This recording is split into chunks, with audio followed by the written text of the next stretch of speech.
বিশ্বব্যাপী ধর্মীয় ভাব গম্ভীর্যের মধ্য দিয়ে উদযাপিত হচ্ছে মুসলিমদের অন্যতম বৃহৎ ধর্মীয় উৎসব পবিত্র ঈদুল আজহা। 10 জিলহজ সৌদি আরব সহ মধ্যপ্রাচ্য ও বিশ্বের বিভিন্ন দেশে বৃহস্পতিবার থেকে শুরু হয়েছে ঈদুল আজহার উৎসব। আর এটা ওইটা না, কাপড় ধোয়ার একটাই সলিউশন, চাকা অল ইন ওয়ান। মূলত হযরত ইব্রাহিম আলাইহিস ওয়াসাল্লামের আত্মত্যাগের স্মরণে আল্লাহর সন্তুষ্টির উদ্দেশ্যে পশু কোরবানির মধ্য দিয়ে ঈদুল আজহা পালন করেন মুসলিমরা। তবে একই ধর্মীয় তাৎপর্য থাকলেও বিভিন্ন দেশে এই ঈদ উদযাপনের ধরন, রীতিনীতি ও সংস্কৃতিতে দেখা যায় ভিন্নতা। মধ্যপ্রাচ্য ও আশেপাশের দেশগুলোই ঈদের অংশ হিসেবে মিষ্টান্ন তৈরি ও বিতরণের প্রচলন রয়েছে। বাহরাইনে ঈদ উপলক্ষে ঐতিহ্যবাহী জালাবিয়া পোশাকের চাহিদা বাড়ে, আর লিবিয়ায় অশ্বারোহীরা নতুন পাগড়ি ও জোব্বা পরে শোভাযাত্রায় অংশ নেন।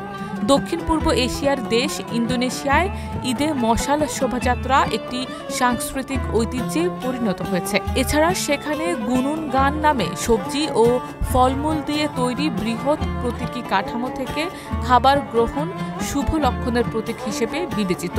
চীনের মুসলিমরা ঈদের নামাজ শেষে আগরবাতি জ্বালিয়ে স্মরণ করেন পূর্বপুরুষদের।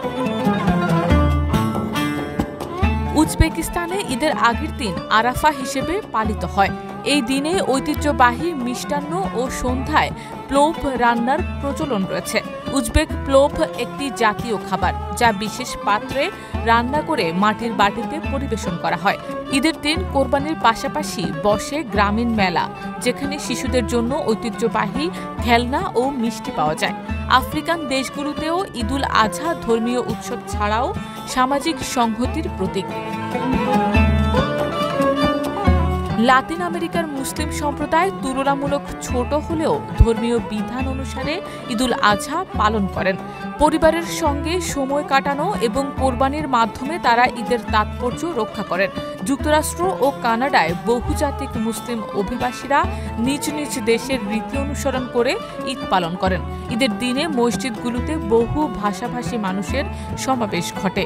বিশ্বের নানা প্রান্তে ভিন্ন ভিন্ন সংস্কৃতি ও ঐতিহ্যের মধ্য দিয়েই মুসলিমরা ঈদুল আজহা পালন করেন। তবে ঈদের মূল বার্তা রয়ে যায় এক: আত্মত্যাগ, সহমর্মিতা ও আল্লাহর প্রতি নিষ্ঠা। শারমিন নিশু, ঢাকা পোস্ট।